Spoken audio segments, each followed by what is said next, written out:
When I'm not running, I can hop onto the subways of New York City, and they are just so quick, fast, efficient, and the people on the subways are always interesting.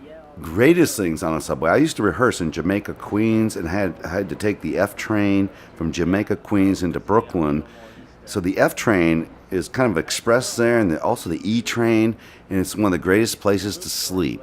There's a vibration on the subway where I can actually sit on a subway and go into a dream for some reason, because you go into the dream so quickly that I'm able to know that I'm dreaming, and it's always a kind of a funky, interesting dream, but I also know that I'm on the subway, and there seems to be an awareness also of the people around me.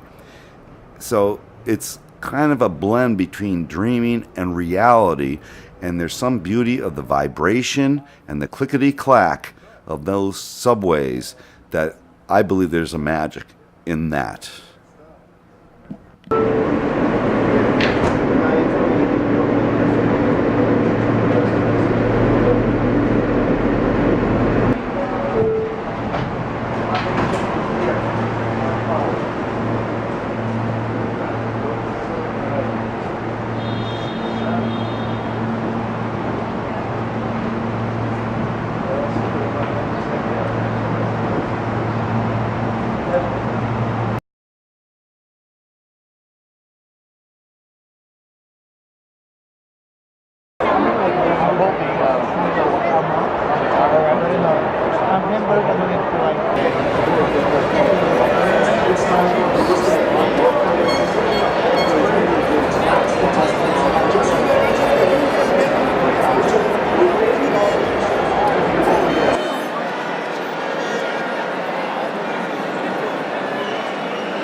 Yankee Stadium is just I've loved the Yankees for a long time, and of course I go back into the Jeter and the Rivera and all the eras of the.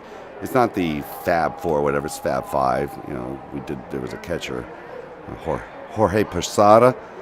I forgot. Bernie Williams. There was an outfielder, so he was part of that group, and he's never mentioned. But anyway, so it's always good to relax at a baseball game because you just kick back with friends, and it's a great view.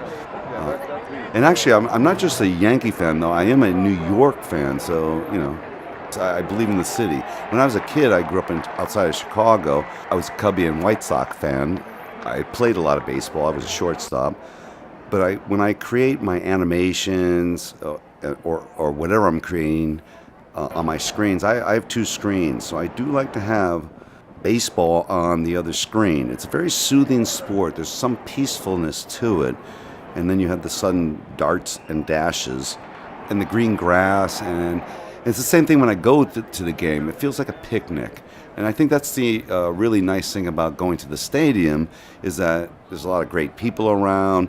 I love the people who work at the stadium because they are really cool. They've been there a long time. I love the old stadium. I do have to say that that's my favorite, is the old stadium. I've had a lot of fun, crazy times there. One thing I believe in is being passionate about anything you do, be it work or play. It's kind of a yin-yang thing. I mean, your mind has to have a balance. So you want to work hard, but it has to be something that you love to do. And then you have to play hard. So if I'm working on animations, 3D stuff on the computers, and it could be 8 hours, I want to go work out. I want to get up and get out into the world because it's completely opposite to the screens I've been looking at. And you need that balance. It's extremely important to have that balance.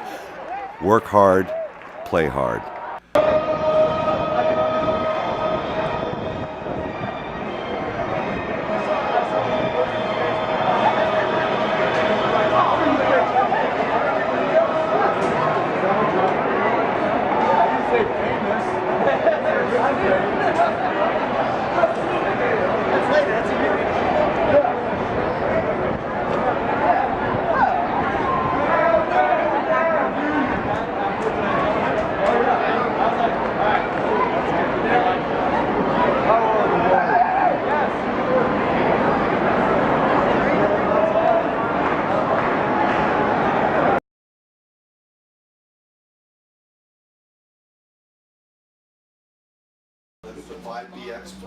When I was in college, and I lived with 3 college roommates in a house off campus, I had a roommate named Jay, and he had a journal. I was about 20 at the time, and Jay inspired me to create a journal. I mean, he was recording every day of his life. He would write about a page a day or so, pencil on paper, and I thought it was an incredible thing because you could look back and just read a few paragraphs and actually remember the entire day. I was 20 years old, so I felt like I was way late in starting this project. And I almost didn't because I was like, oh, too late. Most of my life has happened. But I did. And I ended up creating my journal from the ages of 20 till now. Probably about 40 notebooks, a huge array of notebooks. I can look back at this point at when I was 25, 26, read a paragraph and remember the entire day or week. I mean, it's amazing what happens.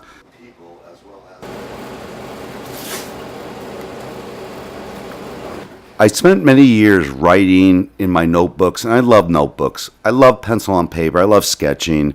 It is just very real. A pencil, holding a pencil or a paintbrush. But then at some point, things change. Back in the olden days, old school, it was hard to even have photographs. You had to take a camera and shoot a picture and have someone develop it. So it's really crazy. So at a certain point, and it happened, I would say, around 2008, 2007, at least for me. I know with my students it happened much earlier, but where photographs and writings went online. Come on, please, give me something optimistic. That was a whole new era for me, and I had to actually learn a thing called Facebook and a thing called YouTube, and that was in 2008. And it took me a while because I loved my notebooks. I love my pencil and paper, but I did change, and I really do enjoy the power of these platforms where you are able to create a photo journal of your life. And hopefully the photo journal that people create is an inspiring photo journal, not just pictures of food. Yeah, that's a good one. I'm using screenshots on this from videos. It's not me or anything with photography. It's catching the exact moment, the exact lighting.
For making the show. Thank you, thank you. You were great.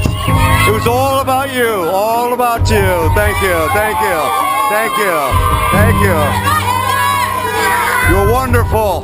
No, we're not. Yes, you are.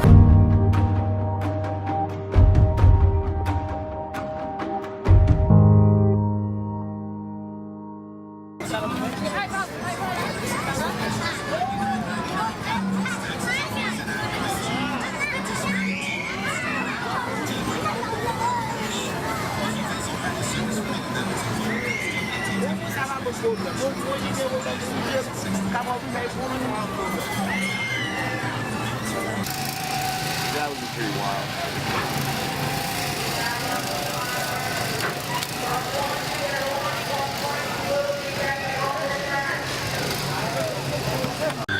I first went to Coney Island about 30 years ago when I first came to New York.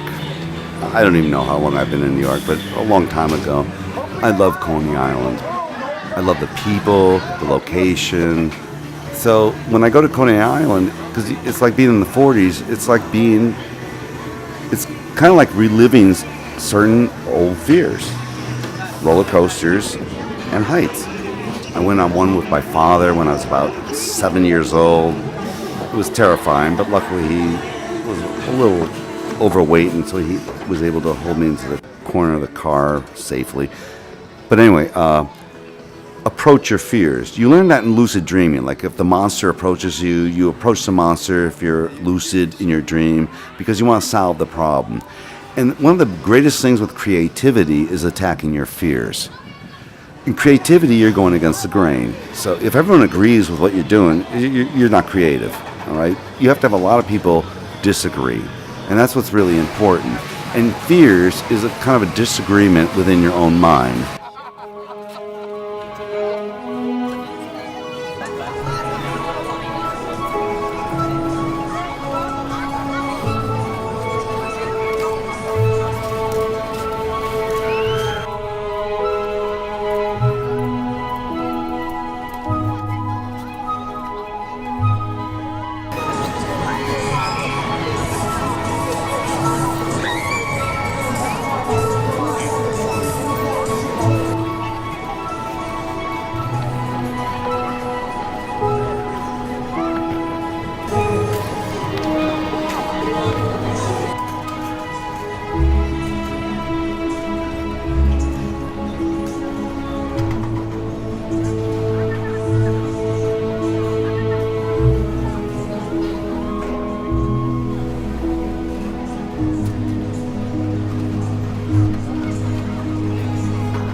I also have another fear too, singing in front of people.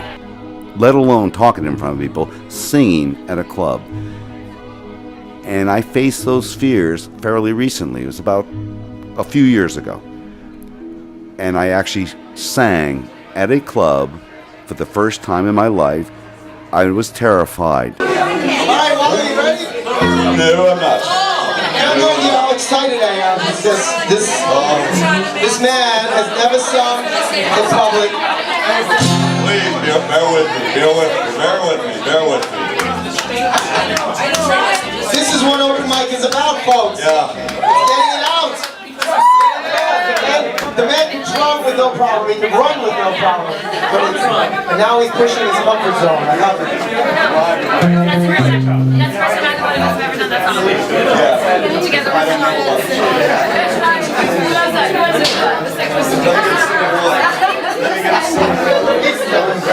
That year one. Sound. Oh my God, I love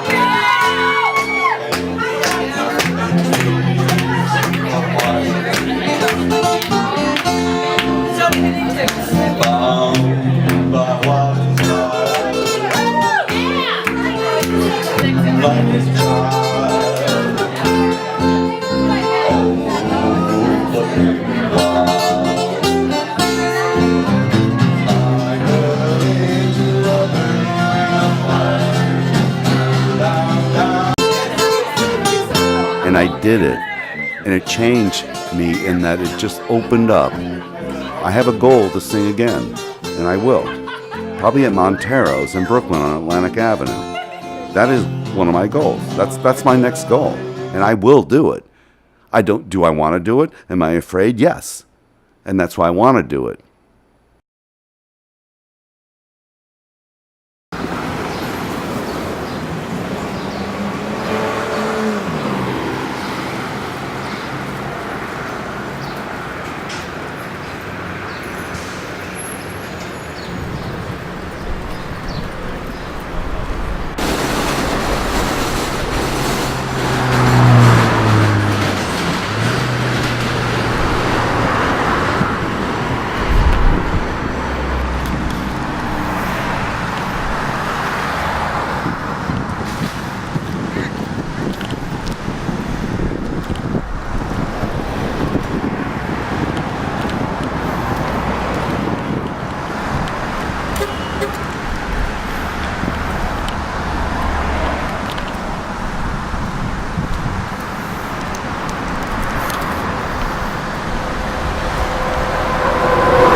be better.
You got it?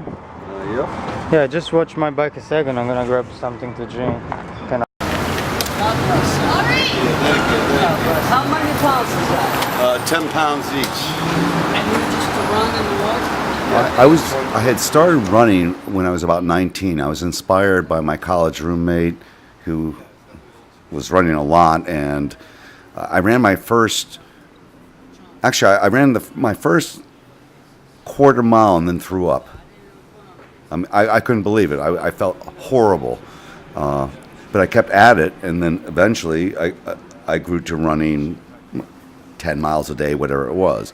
But I couldn't run a mile when I first started, so I started working out. But then the karate inspiration enhanced me and took me to another level. This is in Ithaca, New York.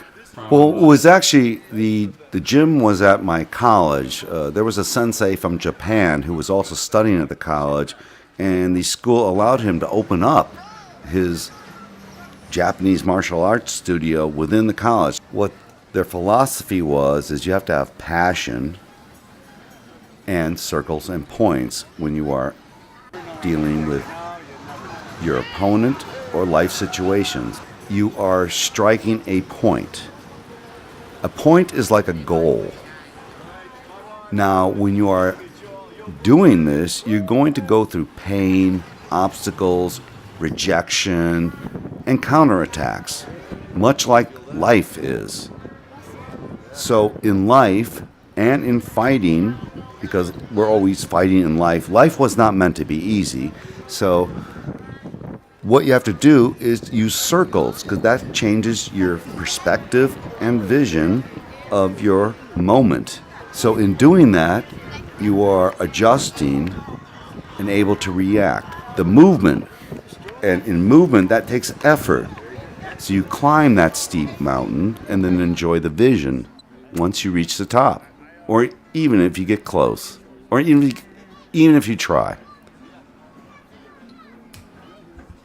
I use that same philosophy in life, because in life you are achieving points and goals and using circles and movements to achieve those goals, which are not going to be easy to do. You're going to go through pain. You're going to go through struggle. Your mind's going to say you can't do it. You're going to have people say you can't do it. And you're going to have to use circles to change your perspective, gain knowledge, gain vision, and achieve that goal.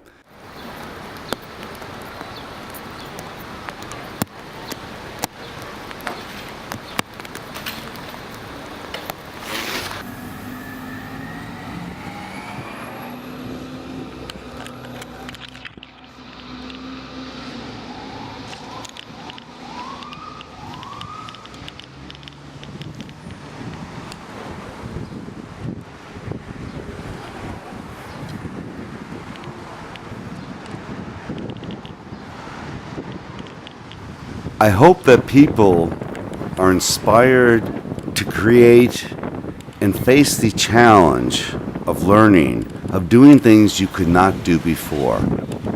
But if you create and become better at whatever it is that your passion is, then time works for you.